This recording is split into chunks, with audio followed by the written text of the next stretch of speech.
내일이 성탄절이죠.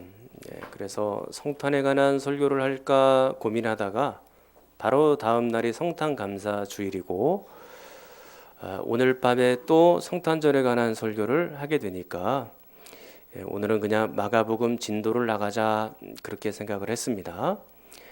그래서 여러분들이 마가복음 6장 계속해서 말씀을 듣게 될 겁니다. 오병이어의 기적 직후에 어떻게 예수님께서 행동하셨나요? 첫 번째로는 이 무리들을 해산시키고 보내셨죠. 45절을 한번 보십시오. 예수께서 즉시 제자들을 재촉하사 자기가 무리를 보내는 동안에 배 타고 앞서 건너편 벳세다로 가게 하시고 그랬습니다. 제자들은 바다 건너편으로 보내고 예수님께서 사람들을 지금 해산시키고 보내는 장면이 나오죠. 이 무리들을 해산시킨 이유가 뭡니까? 본문에는 잘 드러나지 않지만 요한복음 6장 14절 15절에 보면 이렇게 되어 있습니다. 그 사람들이 예수께서 행하신 이 표적을 보고 말하되 이는 참으로 세상에 오실 그 선지자라 하더라. 그러므로 예수께서 그들이 와서 자기를 억지로 붙들어 임금으로 삼으려는 줄 아시고 다시 혼자 산으로 떠나가시니라. 그렇게 되어 있습니다. 그러니까 예수님께서 오병이어의 기적을 일으키는 장면을 보니까 과연 이것은 우리의 임금으로 삼을 만하다. 예수님은 우리의 왕이 되실 만하다. 그래서 예수님이 우리의 왕이 되시면 우리나라는 경제적으로도 정치적으로도 훨씬 더 강력한 나라가 될 거야 라고 생각했죠. 그러나 이것은 인간의 강력한 빠른 그런 계산법에 의한 것이고 인간의 욕심이 그런 생각을 만들어낸 겁니다. 예수님께서 왜 이 땅에 오셨습니까? 예수님은 왕이긴 왕이세요. 그러나 십자가의 죽음을 통하여 모든 사람들을 살리기 위한 그런 왕으로 이 땅에 오신 것이죠. 그런데 사람들은 욕심이 앞섭니다. 우리가 이렇게 되어서는 안 됩니다. 우리는 예수 그리스도를 순수하게 사랑하는 마음으로 그렇게 따라가야 되죠. 어떠한 불순한 동기를 가지고 예수님을 따르면 바른 신앙생활이 아닌 겁니다. 그리고 예수님께서 두 번째 오병이어의 기적 직후에 하신 일은 기도하신 일이었습니다. 46절 말씀 여러분이 한번 읽겠습니다. 시작. 예수님은 자주 하나님께 기도하셨고 그리고 하나님과 친밀한 그런 교제를 나누어 가셨죠. 빈들에 서든지 때로는 산에 서든지 때로는 즐거운 날이든지 평범한 일상을 보내든지 그리고 아주 힘들고 외로운 날에도 예수님은 하나님과의 교제를 잊지 않으셨습니다. 오늘 말씀 여러분들이 보신 것처럼 알지만 오병이어의 직후 이게 얼마나 들뜰 수 있는 상황이에요. 그럼에도 불구하고 예수님은 바로 산으로 올라가서 기도하십니다. 그리고 반대점에 있었을 때 예수님은 죽음의 고난을 앞두고 있었을 때 뭘 하셨나요? 밤새도록 기도하셨죠. 그러니까 이런 날이든지 저런 날이든지 기도를 일상화하신 겁니다. 저는 여러분이 하나님과의 교제가 날마다 일상화되기를 바랍니다. 우리는 날마다 하나님 앞에 기도해야 돼요. 눈물 나는 날에만 기도하는 게 아닙니다. 위급한 상황에만 기도하는 게 아닙니다. 우리가 형통한 날에도 또 즐거운 날에도 평범한 날에도 하나님 앞에 기도할 수 있는 사람이 되어야 되는 겁니다. 여러분 기도를 많이 저축하세요. 그러면 여러분들이 외롭고 힘들 때 그 기도가 힘이 되어 여러분들을 어려움 속에서 건져가는 겁니다. 사랑하는 여러분, 기도하기를 쉬지 마십시오. 그리고 오늘 말씀은 이제 제자들의 놀람에 대하여 말씀드리고자 합니다. 제자들은 오늘 본문에서 두 가지로 놀라고 있는데 그 제자들의 놀람을 통하여 우리 자신의 모습을 비추어 보고 말씀을 받도록 하겠습니다. 자, 첫 번째 놀람이 48절부터 보겠습니다. 바람이 거스름으로 제자들이 힘겹게 노젓는 것을 보시고 밤 사경쯤에 바다 위로 걸어서 그들에게 오사 지나가려고 하시매 제자들이 그가 바다 위로 걸어오심을 보고 유령인가 하여 소리 지르니 그들이 다 예수를 보고 놀람이라 그랬습니다. 자, 제자들이 놀라는 이유가 뭔가요? 예수님을 유령으로 착각하고 오해하였기 때문이죠. 바람은 심하게 불죠. 허연 물체가 쑥 다가오죠. 본인들은 아마 생명의 위협을 느꼈을 것 같아요. 인천도 바닷가 동네라서 잘 아실 수도 있는데 저는 어렸을 때 이 바닷가 동네 앞에는 바다고 뒤에는 산이었거든요. 근데 그 바다에서 늘 하던 일은 뭐냐면 굿이었어요. 어떤 굿을 했냐면 풍어제, 그리고 바닷가에 나가서 자주 사고가 나니까 그것을 막는 그 굿을 많이 하더라고요. 그래서 음식을 잔뜩 갖다 차려놓고 깃발 같은 것들을 막 세우고 그리고 무당을 불러가지고 막 춤을 추면서 주문을 막 외웁니다. 바닷가의 용왕님, 산신령님 다 부르는 것 같아요. 그래서 이런저런 귀신들을 다 불러가지고 귀신을 불러 귀신을 막으려고 하는 거예요. 왜냐하면 사고가 많이 나니까. 지금도 배사고가 많이 나잖아요. 얼마 전에도 큰 사고가 있었잖아요. 그런데 옛날에는 배가 훨씬 더 열악하니까 사고가 더 많이 났단 말이에요. 근데 그것을 막기 위하여 귀신들을 막기 위하여 열심히 구술하는 거죠. 근데 오늘 이 성경 본문에도 이 갈릴리 바다는 주로 광풍과 폭풍이 많이 일어나는 바다였고, 그리고 어떤 소문이 있었냐면 물귀신들이 이 배를 집어삼킨다라는 소문이 돌고 있었던 것 같습니다. 이런 상황이니까 제자들은 굉장히 놀랄 수밖에 없는 거죠. 그런데 아쉬움이 있어요. 어떤 아쉬움이냐면 평상시에 예수님께서 귀신들을 쫓아내셨잖아요. 그리고 예수님께서 제자들을 보내실 때 어떤 권능을 주셨나요? 귀신을 쫓아내는 권능을 제자들에게 이미 주셨잖아요. 그러면 그걸 사용하면 되죠. 예수님인지 잘 못 알아봤을 때는 그냥 유령이라고 귀신이라고 생각했으면 그걸 예수님의 이름으로 쫓아내면 되는 거잖아요. 근데 뭘 그렇게 당황하고 놀라는지 좀 그게 아쉬운 대목이기는 해요. 물론 광풍이 와서 힘겹게 노는 졌죠.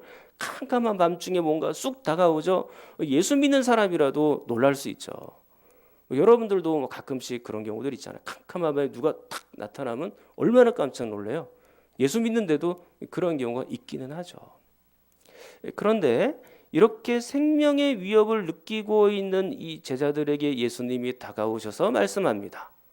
자, 50절 말씀입니다. 자, 50절 여러분이 한번 읽어볼게요. 시작.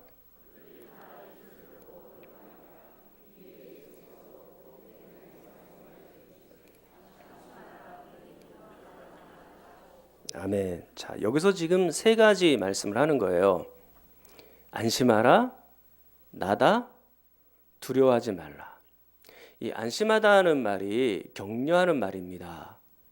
용기를 내라, 힘을 내라, 담대해라.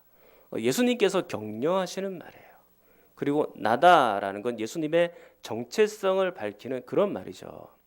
그래서 예수님의 음성을 듣고 제자들은 비로소 예수님이 누구신지를 정확하게 알았던 것 같아요.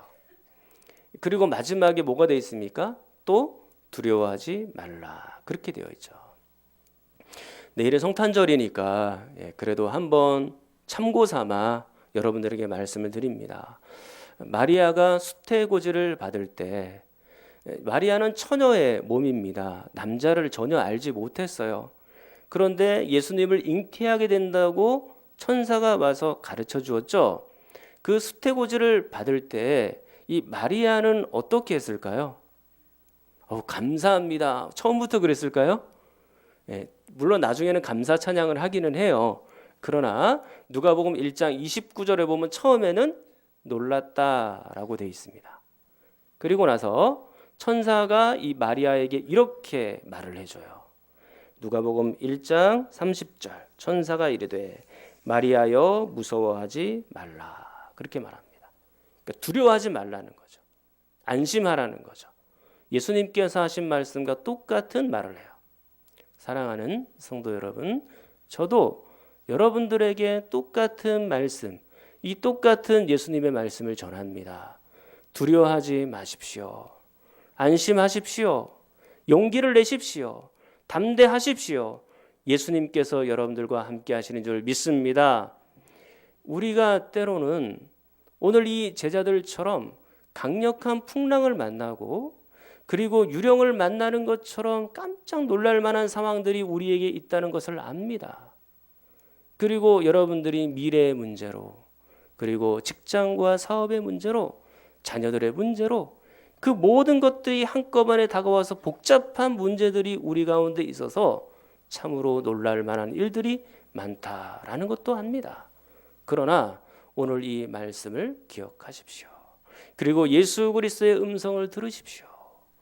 안심하십시오. 담대하십시오. 용기를 가지십시오. 두려워하지 마십시오. 예수님께서 여러분들을 다 함께 인도하시고 동행하십니다. 지금 예수님은 육체적으로는 제자들과 멀리 떨어져 있어요. 지금 제자들은 바다에 있죠? 예수님은 어디 계십니까? 예수님 어디 계시나요? 내 마음속에 계십니다. 그러면 곤란합니다. 예수님 지금 어디 계십니까? 산에 계세요.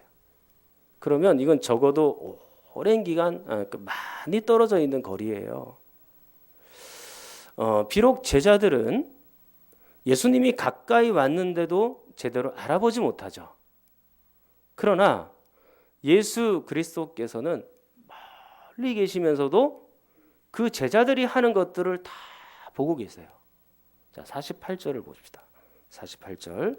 바람이 거스름으로 제자들이 힘겹게 노젓는 것을 어떻게 되어 있습니까?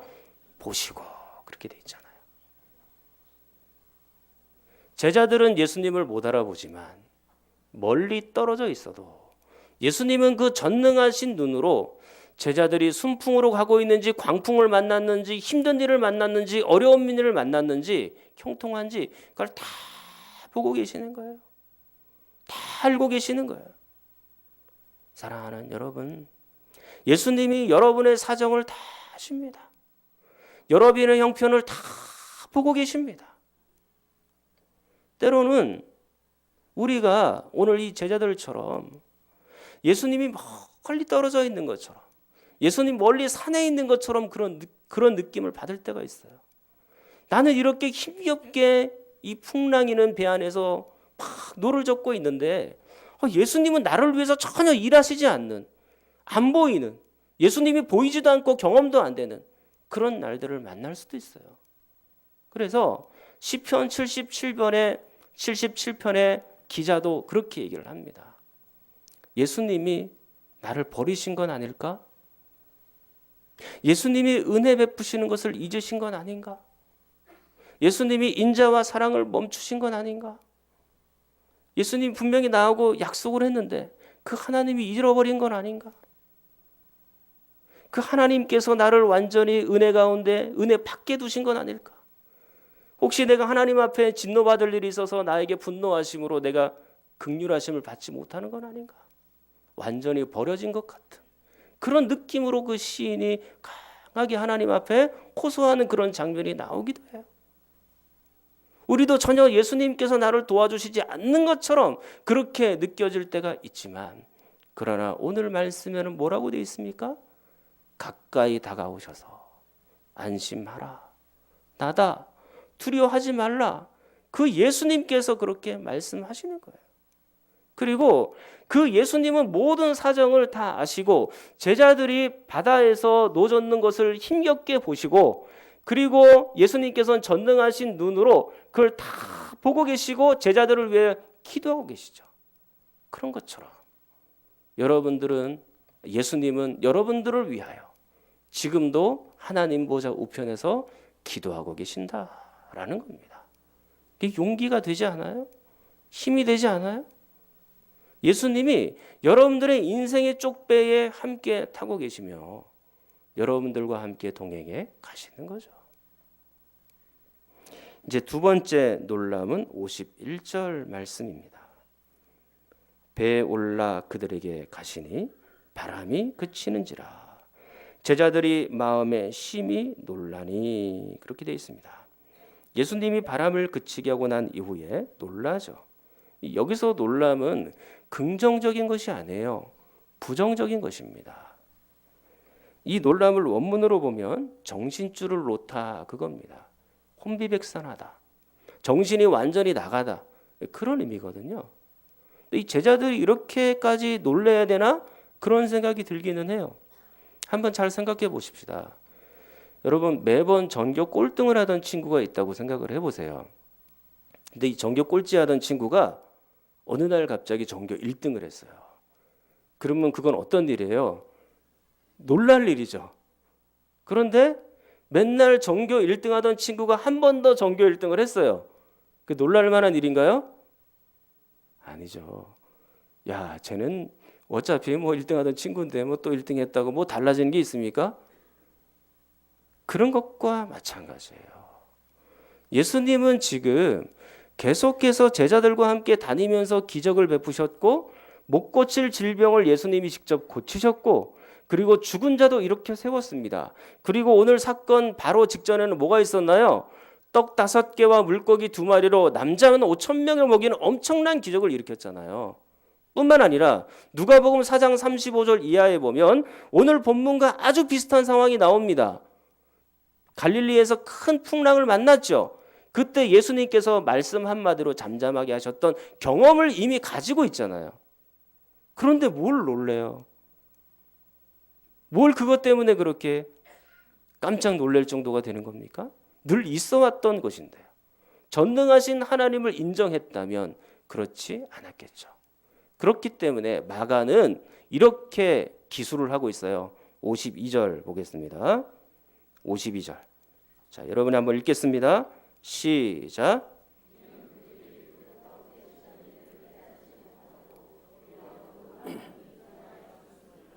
깨닫지도 못하고 둔하여졌다라고 말씀하시죠. 오병이어의 기적에 떡 대시던 그 기적을 제대로 받지 못하고 제자들은 어떻게 됐어요? 여전히 깨닫지 못하고 여전히 지금 어둡게 되고 둔하여졌다라고 말하는 겁니다. 이 둔하다라는 말이 원문으로 보면 돌처럼 딱딱하다 그거예요. 그리고 암흑처럼 어둡다라는 뜻입니다. 제자들이 지금 이런 상태가 된 거예요.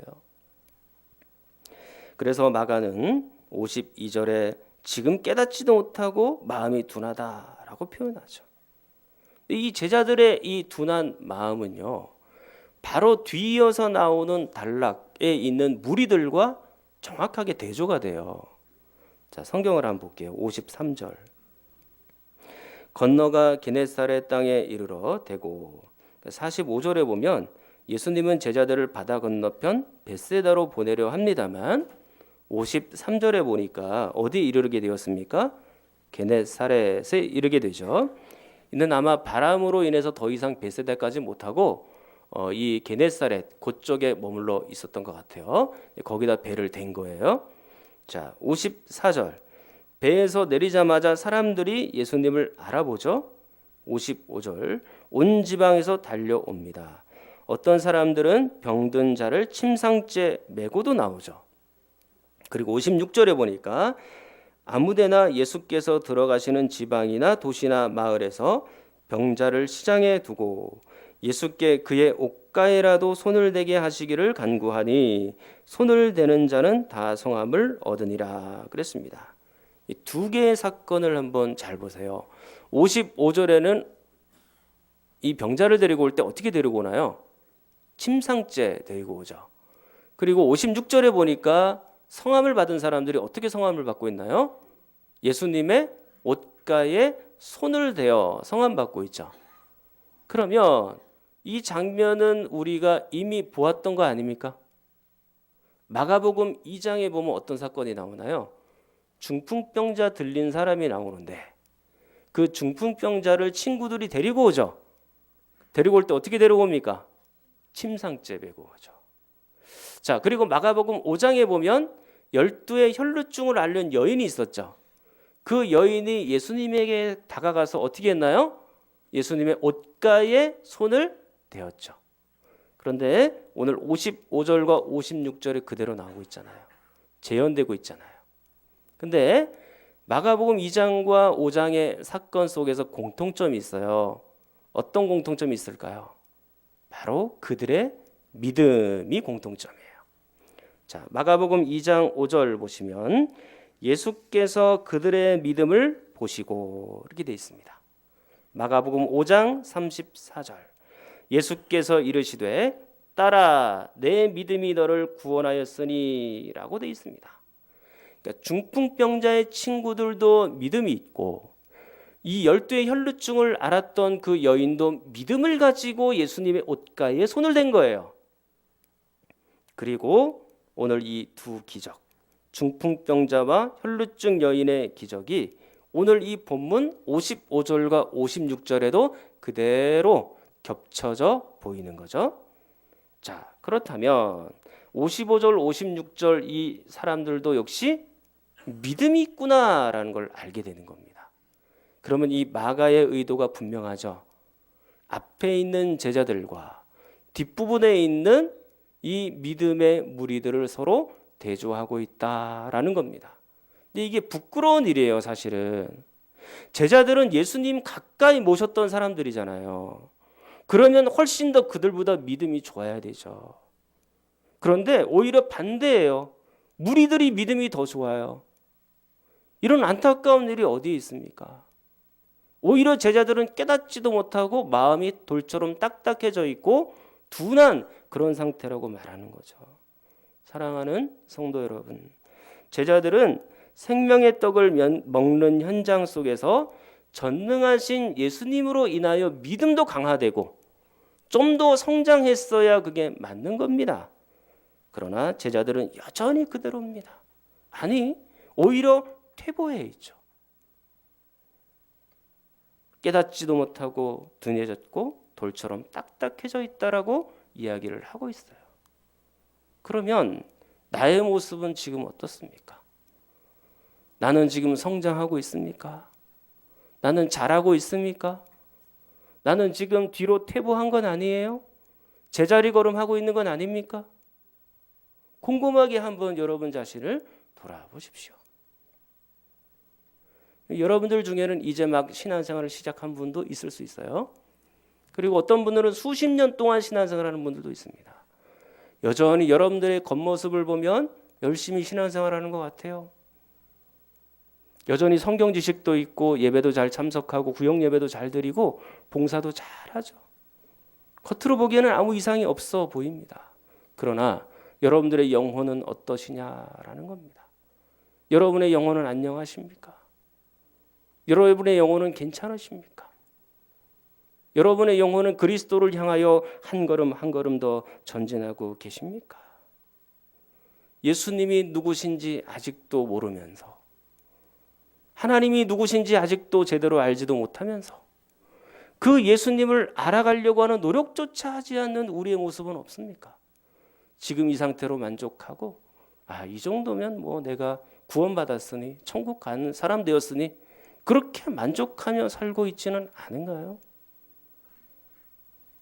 내가 하나님의 말씀은 둔하고 깨닫지 못하면서도 세상의 이치에는 그렇게 밝게 살아가고 있는 것은 아닙니까? 여전히 내가 기도하고 있지만 하나님과 친밀한 교제를 못 나누고 내가 과거에는 왕성하게 예수 그리스도를 만났었고 예수 그리스도를 체험했었지만 지금은 여전히 예수님을 체험하지 못하는, 경험하지도 못하는 그런 상태로 지나가고 있는 것은 아닙니까? 죄를 먹고 마시면서도 이게 똑같은 죄가 반복되는 것을 알면서도 죄에 대해서 굉장히 무뎌져 가지고 이 죄를 지어도 이게 진짜 뭐 내가 얼마나 마음에 아픔도 없고 힘든 일도 없고 양심에 찔림도 없고 그런 상태로 지나가고 있는 것은 아닙니까? 하나님의 뜻도 제대로 깨닫지 못하고 뿐만 아니라 나의 뜻을 하나님께 관철시키고 나의 생각대로 막 움직이는 것은 아닙니까? 이 제자들처럼 제자리에 있으면 안 돼요. 퇴보하면 안 돼요. 전진해야 됩니다. 앞으로 신앙의 성장이 일어나야 됩니다. 계속해서 여러분들은 앞으로 나아가야 되는 거예요. 앞으로도 제자들은 자주 예수님께 이 성장하지 못함에 대해서 책망을 들을 거예요. 오늘 이 6장뿐만 아니라요. 7장, 8장으로 가면 예수님이 책망합니다. 너 아직도 깨닫지 못하냐? 너 아직도 어떻게 그렇게 둔하냐? 그렇게 예수님이 책망하세요. 그런데 오늘 이 본문에는 예수님이 책망했다는 말씀이 없어요. 오히려 어떻게 합니까? 제자들을 격려하죠. 안심하라. 나다. 두려워하지 말라. 그렇게 격려하죠. 저는 이게 더 슬픈 거예요. 왜 더 슬플까요?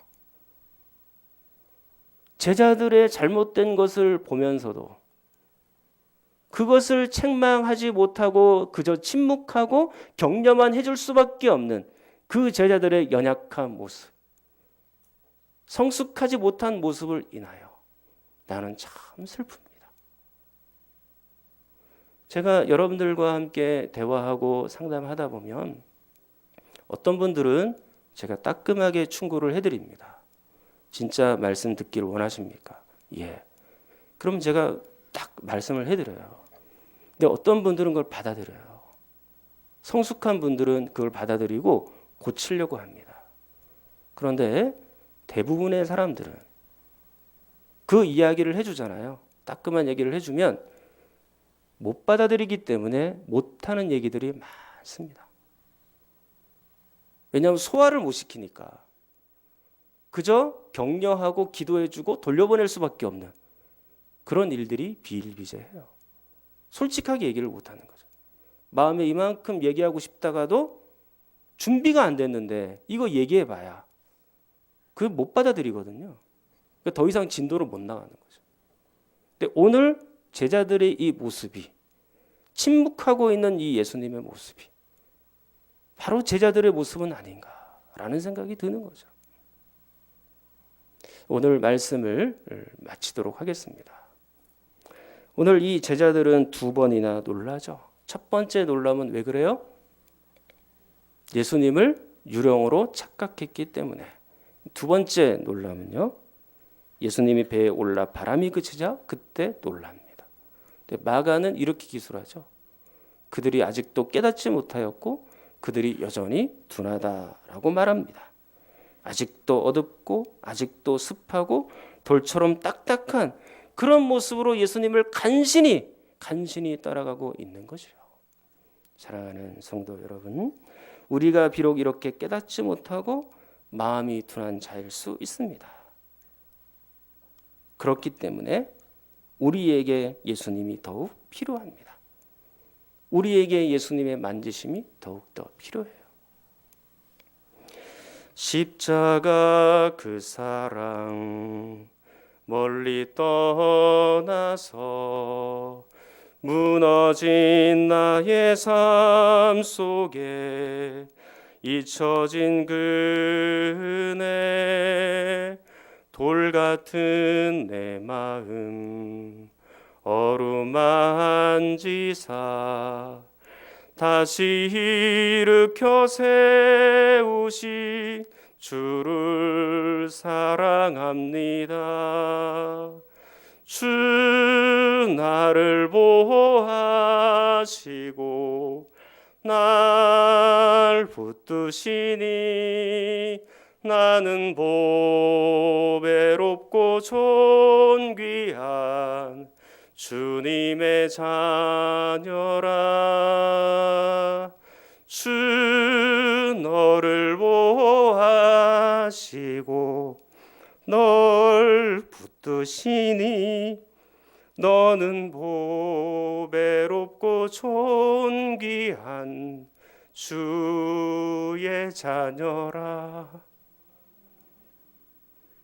내 마음이 비록 돌같이 둔하여 우리 성도들의 마음이 깨닫지 못한다 할지라도 그래도 난 예수님을 붙들겠습니다. 그래도 예수님을 따라가겠습니다. 그러다 보면 희미한 마음이 완전한 빛으로 바꾸어질 그런 날이 오겠죠. 신앙의 성장, 성숙함을 포기하지 마십시오. 끝까지 쉬지 않고 계속해서 주의 제자로 전진하시고 예수 그리스도께서 오실 때까지, 그리고 여러분의 생명이 닿을 때까지 신앙의 성장을 이루어가 온전한 예수님의 제자가 되는 여러분이 되기를 축원합니다. 그러면 동성으로 기도하겠습니다. 하나님 아버지, 돌같이 우둔한 내 마음을 만져주셔서 다시 일으켜 세워 주시옵소서. 비록 지금은 하나님 은혜도 다 깨닫지 못하지만 후에는 하나님의 뜻에 더 가깝게 갈 수 있도록 도와주시고, 지금 가는 길에 아직 캄캄한 밤중이나 여전히 내 옆에 계신 주님을 꼭 붙들고 따르게 하여 주시옵소서. 우리 성경 잔원인과 몸이 아픈 분들을 위해서, 우리 허성여 권사님을 위해서도 함께 기도합니다.